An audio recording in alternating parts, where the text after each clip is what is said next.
সিধু কানুর মূর্তি স্থাপনকে কেন্দ্র করে ব্যাপক উত্তেজনা ছড়ালো অযোধ্যা পাহাড়ে। পরিস্থিতি সামাল দিতে আদিবাসীদের উপর নির্বিচারে লাঠিচার্জ করল পুলিশ। আটক করা হয় 6 জন আদিবাসী নেতাকেও, যদিও পরে তাদেরকে ছেড়ে দেওয়া হয়। সোমবার বিকেলে অযোধ্যা পাহাড় এলাকার ময়ূর পাহাড়ের মূর্তি বসানোকে কেন্দ্র করে গন্ডগোলের সূত্রপাত। স্থানীয় সূত্রে জানা যায়, অযোধ্যা পাহাড় আদিবাসী উন্নয়ন কমিটি নামের এক সংগঠনের তরফে ময়ূর পাহাড়ের নিচে একটি জায়গায় সিধু কানুর আবক্ষ মূর্তি বসানো তোড়জোড় শুরু হয়। যদিও তাতে বাধা দেয় ভারত জাকাত মাঝি পরগনা মহল, গ্রাম সভা সহ অন্যান্য আদিবাসী সংগঠন। তাদের দাবি, যে জায়গায় মূর্তি বসানো তোড়জোড় চলছে তা রায়তি জায়গা।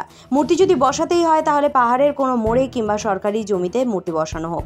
এ নিয়ে দুপক্ষের মধ্যে ব্যাপক বচসা শুরু হয়। বচসা করায় হাতাহাতিতে। খবর পেয়ে ঘটনাস্থলে পৌঁছায় ঝালদার এসডিপিও গৌরব ঘোষ, বলরামপুরের সিআই তথা বর্তমানে বাঘমুন্ডি থানার দায়িত্বে থাকা বাপ্পা মিত্র সহ বিশাল পুলিশ বাহিনী। পরিস্থিতি সামাল দিতে পুলিশ লাঠিচার্জ করে বলে অভিযোগ। মুহূর্তের মধ্যে রণক্ষেত্রের চেহারা নেয় গোটা এলাকা। ঘটনাস্থল থেকে 6 জনকে আটক করে নিয়ে যায় পুলিশ। আটক হওয়া 6 ব্যক্তি অযোধ্যা পাহাড়ের বিভিন্ন গ্রামের বাসিন্দা। তারা ভারত জাকাত মাঝি পরগনা মহল ও গ্রাম সভা সদস্য বলেই জানা যায়, যদিও অন্য সংগঠনের কাউকে আটক করা হয়নি। এই বিষয়ে অযোধ্যা পাহাড় আদিবাসী উন্নয়ন কমিটির তরফে কোনো প্রতিক্রিয়াও পাওয়া যায়নি। তবে আদিবাসী নেতারা পুলিশের হাতে আটক হওয়ার পর পরিস্থিতি আরও উত্তপ্ত হতে থাকে। যাদের জন্য ঝামেলার সূত্রপাত, সেই অযোধ্যা পাহাড় আদিবাসী উন্নয়ন কমিটি কাউকে কেন আটক করা হলো না তা নিয়ে এদিন প্রশ্ন উঠতে শুরু করে। এদিকে আদিবাসী নেতাদের গ্রেপ্তারির প্রতিবাদে সোমবার রাতেই অযোধ্যা পাহাড় থেকে শয়ে শয়ে আদিবাসী সম্প্রদায়ের মানুষ বাঘমুন্ডিতে আসতে থাকে। বাঘমুন্ডি থানা ঘেরাওয়ের প্রস্তুতি নিতে থাকেন তারা। পাশাপাশি জেলা অচল করে দেওয়ার মতো দাবি তুলতে থাকেন বিভিন্ন আদিবাসী সংগঠনের নেতারা। পরবর্তীতে তাদের সঙ্গে আলোচনা করে পুলিশ। মঙ্গলবার ভোরে আটক হওয়া 6 জনকে ছেড়েও দেওয়া হয়। Bureau report, Bengal voice 24x7। নমস্কার, আমার নাম রামজিৎ হাসদা। আজকের ঘটনাটা হয়েছে, এখানে যে সমস্ত আদিবাসী লোক এখানে জড়ো হয়েছে তার একটাই মূল কারণ, আজকে প্রায় বিকাল 4টা নাগাদ ময়ূর পাহাড়ের সংলগ্ন একটা জায়গা আছে, সেই জায়গাটা ছিল আদিবাসীদের, মাননীয় সুভাষ টুডুর নামে। সেই জমিটার উপরে প্রশাসনের তরফ থেকে কিছু সমিতির লোক ওরা জোর জুলুম করে নিয়ে ওখানে একটা মূর্তি স্থাপন করার চেষ্টা করছিল। তাতেই আমাদের এই আদিবাসী লোকের কিছু অংশ ওইখানে গিয়ে ওনারা বাধা দিতে গিয়ে বা খোঁজখবর নিতে গিয়ে ওনারা মার খেয়েছে এবং মহিলারাও মার খেয়েছে ওনাদের হাতে। এবং ওটা অনেক দিন ধরে এইরকমভাবে প্রশাসনের তরফ থেকে বেশ কিছু জায়গায় আদিবাসীদের উপর অত্যাচার চালিয়ে আসছে। এবং আজকে মাননীয় সুভাষ টুডু আত্মীয় মানে নিজের পরিবারগণ ওরা জানেই না যে সুভাষ টুডু কোথায় গেছে। তো সে আমরা জানতে পারলাম একটা সূত্রে, নিশ্চয়ই সুভাষ টুডুকে পুলিশ প্রশাসন তরফ থেকে বাঘমুন্ডির ওসি সাহেব ওনাদেরকে 6 জনের নামে কিছু মারদাঙ্গা করার পরেও ওনাদেরকে নিয়ে এসেছে থানায়। এবং থানায় আসার পরে শুনতে পেলাম নিশ্চয়ই সুভাষ টুডু আছে, ওনার পরিবারও আছে। এবং পরিবার ছিল এক সময় হসপিটালে, যেটা মার খাওয়ার পরে হসপিটালে ভর্তি ছিল। সেই ব্যাগ সমেত এই প্রশাসনের যে লোকগুলা ওনারা ব্যাগ সমেত নিয়ে এসেছে এবং এখন ব্যাগটার কোনো খোঁজখবর না। কারা মেরেছে? মেরেছে কারা? তাকে মেরেছে পুলিশ প্রশাসনের তরফ থেকে কিছু উন্নয়ন সমিতি নামে কিছু মানে লোকই বলা যাবে, এখন যেহেতু আমরা চিনি না লোকগুলোকে, তবে লোকেই বলছি। সেই হিসাবে আমরা এসেছি এখানে ওনাদের খোঁজখবর নেওয়ার জন্য। কি চাইছেন এখন? এখন আমরা চাইছি সেই লোকগুলা, সুভাষ টুডু সমেত ওই লোকগুলা যেন আমাদের হাতে তুলে দেয় প্রশাসন, আমরা নিয়ে যাব।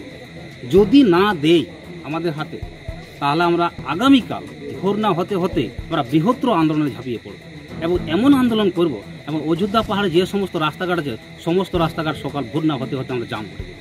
এবং এই খবরটা আমাদের আদিবাসীর যে সমস্ত মানে দরদি আছে ওনাদের হাতে আমরা পৌঁছে দেব খবরটা, যাতে এইরকম অত্যাচারের হাত থেকে আমরা কীভাবে রেহাই পাবো সেই বুদ্ধি ভরসা নেওয়ার জন্য। আপনার নাম? রামজিৎ হাসদা, আমরা। এখন বাজে রাত 12:30। বাঘমুন্ডির বুকে আপনাদের অযোধ্যা পাহাড়ের আদিবাসী সংগঠনের আদিবাসী সমাজের বেশ কয়েকজনকে আপনাদেরকে দেখা যাচ্ছে বাঘমুন্ডির বুকে থানার সামনে। কি কারণে আপনারা এসছেন এখানে আজকে?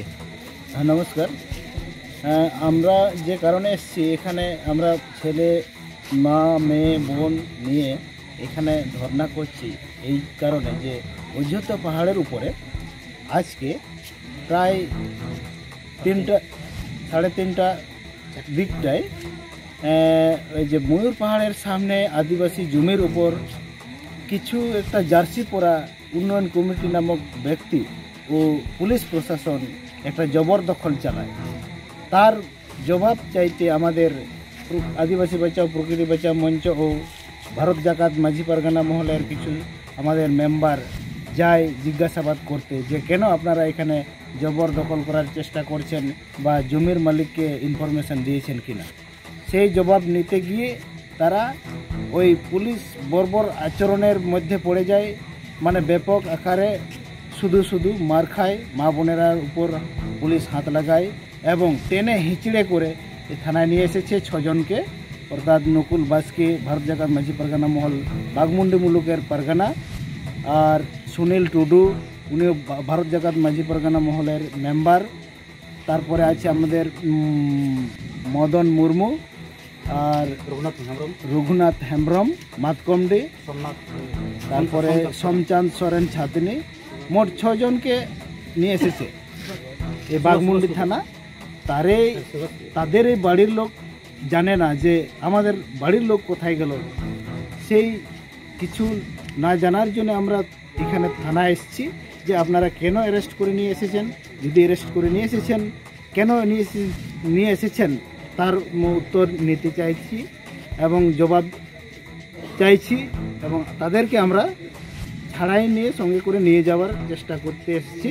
তো আমাদের কয়েকজন মেম্বার বাঘমুন্ডি থানায় ঢুকেছে, ওরা বেরোলে কি খবর আনছে সেই অপেক্ষায় আছি। আচ্ছা, আপনাদের যদি এই সমস্যার সমাধান না হয় কি করতে বাধ্য হবেন আপনারা?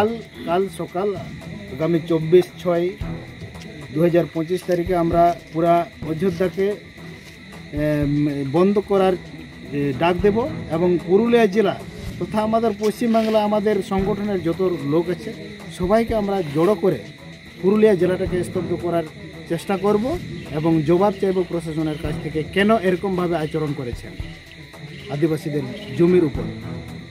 দীর্ঘদিন থেকে তারা চেষ্টা করে আসছে আমাদের আদিবাসীদের জমিকে বেদখল করার। আপনার নাম?